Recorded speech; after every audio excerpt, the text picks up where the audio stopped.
동성애 금지 명령이 있습니다. 동성애를 율법으로 기록한 구절은 위에서 언급한 레위기 18장 22절과 레위기 20장 13절인데요. 이 율법서에 딱 동성애 금지가 이제 두 번 나온다는 거죠. 이 두 구절은 구약에서 동성애를 행하는 죄의 무거움을 말해줍니다. 레위기 18장은 이집트를 탈출해서 약속의 땅 가나안으로 향하는 이스라엘 백성에게 가나안 땅에 들어가서 가나안의 풍속을 따르지 말 것을 명령한 부분입니다. 레위기 18장 22절에서는 가나안의 풍속인 동성애를 따라 행하지 말 것을 명령한 것인데, 이 명령문은 히브리어 부저 로와 동침하다를 의미하는 동사 샤카브의 미완료형이 결합된 구조로 절대적인 금지를 나타내는 구문입니다. 히브리어 로와 미완료 동사의 결합은 히브리어 금지 명령 중에서도 영구적 금지를 암시하는 강한 금지 명령문으로 10계명에서 뭐뭐 하지 말라의 계명들이 이 구조를 갖고 있습니다. 히브리어 원문의 문장 순서를 보면 일반적인 금지 명령문의 순서와 달리 문장 맨 앞에 남자와 함께, 히브리어로는 베트 자카르가 위치해 있어서 여자가 아닌 남자와 함께 동침하는 것의 가증함을 강하게 강조하고 있습니다.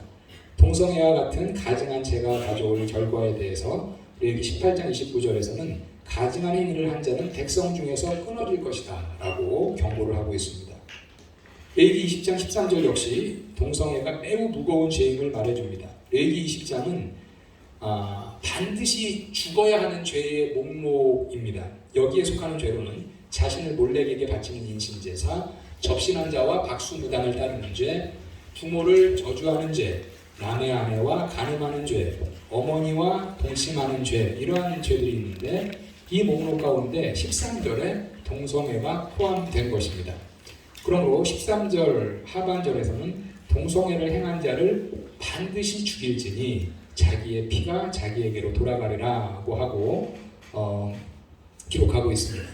위의 두 구절의 구문과 문맥을 통해 살핀 바와 같이 구약에서 동성애의 죄는 결코 가볍게 지나칠 수 있는 죄가 아니라 매우 무거운 죄가, 경중을 따지자면 구약에서의 이 동성애 죄는 아주 말하자면 그 경중을 따지자면 가장 무거운 죄 중에 이제 하나이다라는 거죠.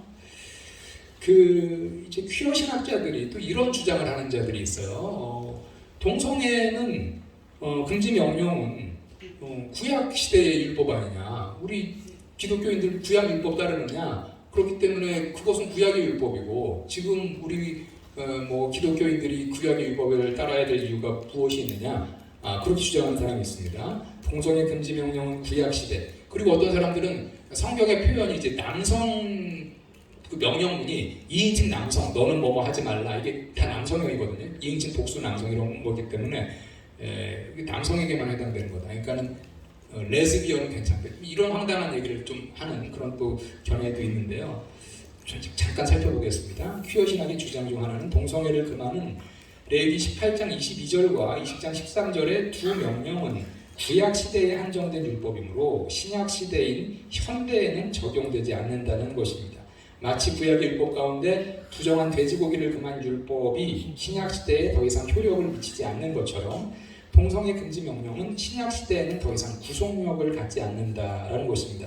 이러한 주장에 대해서 구약의 율법을 현대에 어떻게 적용할 것인가에 대한 이해가 필요합니다. 그래서 구약의 율법을 우리 신약 시대에 어떻게 적용할 것인가, 이것은 너무나 큰 주제이고 이슈이지만 제가 잠깐만 여기서 좀 말씀을 드리도록 하겠습니다.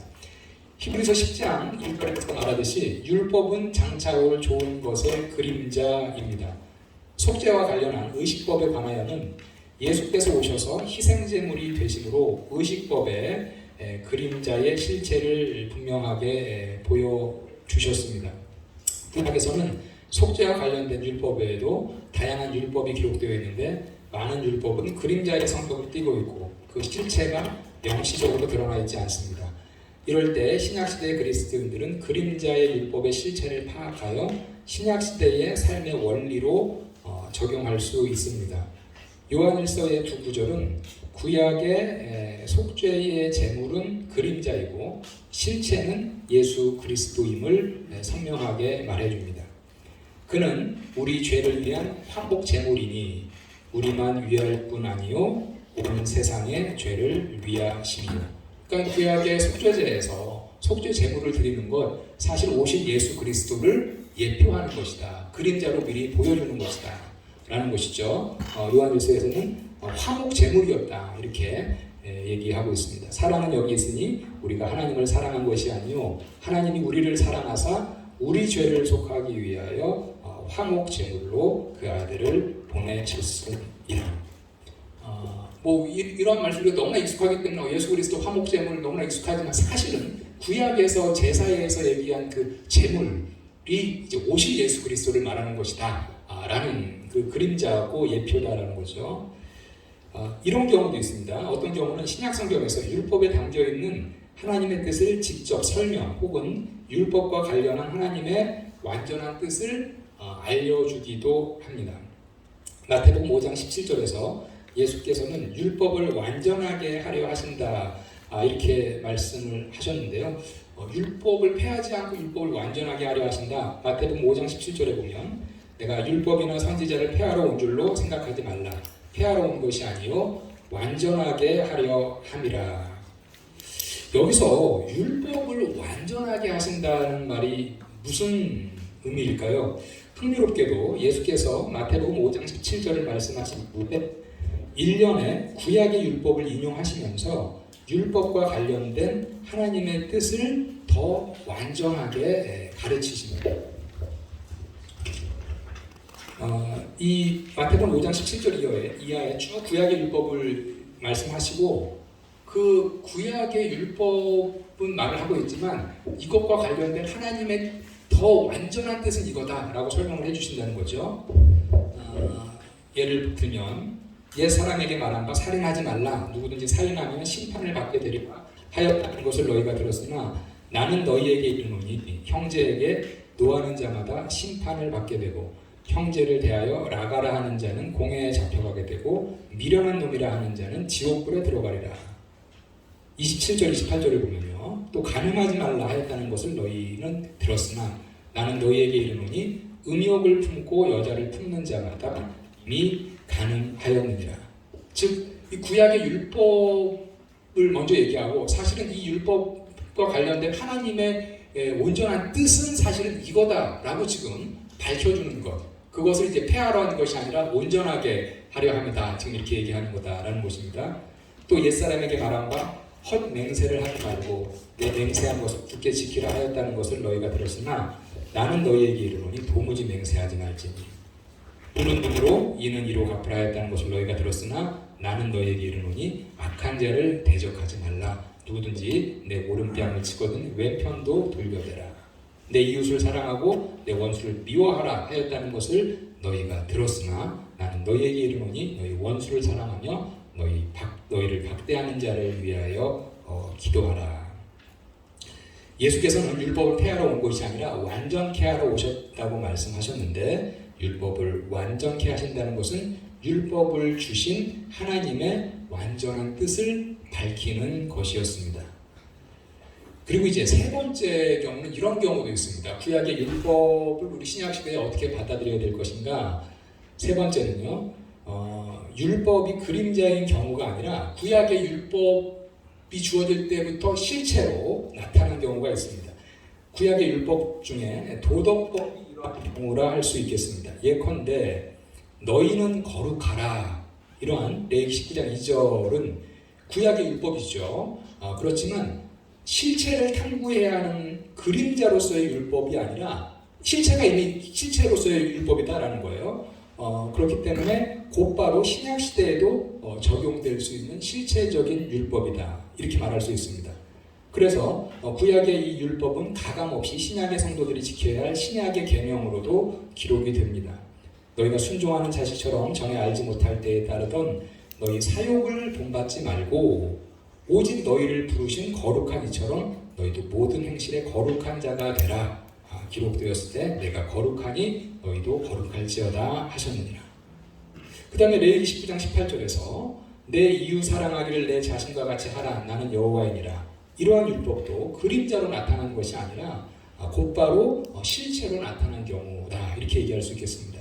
그래서 마태복음 22장 39절에서 예수께서 온 율법과 선지자의 강령 중 하나로 말씀하신 이 율법은 로마서 13장 18절에서 신약의 성도들이 지켜야 할 계명으로 기록이 됩니다. 피차 사랑의 빛 외에는 아무에게도 아무 빚도 지지 말라. 남을 사랑하는 자는 율법을 다 이루었느니라. 그런데 구약에서 동성애를 금지한 레위기 18장 22절과 20장 13절에 겪고 구약의 율법이 그림자로서가 아니라 실체로 나타난 경우다, 이렇게 우리가 볼 수 있겠습니다. 그래서 신약에 우리가 잘 아는 로마서 1장 26절과 27절을 보면 신약에서도 동성애가 죄인 것을 기록을 하고 있습니다. 이 때문에 하나님께서 그들을 부끄러운 욕심에 내버려 두셨으니 곧 그들의 여자들도 순리대로 쓸 것을 바꾸어 영리로 쓰며 그와 같이 남자들도 순리대로 여자 쓰기를 버리고 서로 향하여 음욕이 부릴 듯하되 남자가 남자와 더불어 부끄러운 일을 행하여 그들의 그릇에 상당한 보응을 그들 자신이 받았느니라. 신약에서도 선명하게 얘기하고 있다는 거죠. 어떤 아까 얘기했듯이 구약의 율법이니까 신약은 상관없다, 이게 아니다라는 거예요. 신약에서도 이건 선명하게 지금 그들이 그들의 잘못 때문에 그릇 때문에 상당한 보응을 그들 자신이 받았다, 이렇게 얘기합니다. 퀴어 신학자 데이빗 스튜어트는 레위기 18장 22절과 20장 13절의 동성애 금지 명령이 문자적으로는 모두 남성의 동성애를 언급하고 있기 때문에 여자 동성애자들, 레즈비언은 이 율법의 구속을 받지 않는다고 말하는데 이 또한 적절치 못한 해석입니다. 두 율법에서 모두 남자와 동침하는 것을 언급하고 있지만 이것은 여자와 여자가 동침하는 것은 허용하고 남자와 남자가 동침하는 것은 허용하지 않는다는 것은 당연히 아닙니다. 고대 이스라엘 문화와 문학에서는 일반적으로 전제하듯이 본문의 남성은 남성과 여성을 대표하는 것으로 보는 게 당연히 자연스럽죠. 이런 식으로 이렇게 이것은 남성형이니까는 이것은 남성에게만 해당된다라고 주석하는 경우는요, 자유 좀 리버럴한 학자건 보수적인 학자가 없었어요. 근데 이제 퀴어 신학자는 이렇게 좀 황당하게 주석을 하고 있고요. 참고로 말씀드리면 66권이 상당히 많은 그 퀴어 신학자들이 썼거든요, 그거를. 근데 그 중에서 이제 어떤 학자들은 전공이 구약과 신약 전공인 자들도 있지만 쓴 사람들 중에 많은 부분은 그냥 구약 신약 전공학자가 아니라 일반 목회자라든지 아니면은 조직신학, 실천신학, 그러니까 비전공자들도 그냥 이제 썼기 때문에 상당히 그 학문적인 아카데믹한 그런 전문성은 많이 떨어진다, 이렇게 생각을 하시면 되겠습니다. 예컨대 출애굽기 20장 14절에서 제7계명, 제가 하나의 예를 썼는데요. 로티누아프입니다. 히브리어로 너는 가늠하지 말라인데 여기에 이제 로는 부정어고요. 티누아프의 이제 동사 나아프는 2인칭 남성 단수형이에요. 그런데 여기에 이제 이 동사가 2인칭 남성형이기 때문에 이 가늠하지 말라는 남성에게만 적용이 되고 여성에게는 적용하지 않는다, 이렇게 해석하는 학자 한 명도 없다라는 거죠. 위에 로마서 1장 26절에서 여자 동성애, 여자들도 순리대로 쓸 것을 바꾸어 영리로 쓰며 분명하게 부끄러운 일로 규정을 하고 있습니다. 여섯 번째, 사사시대의 동성애를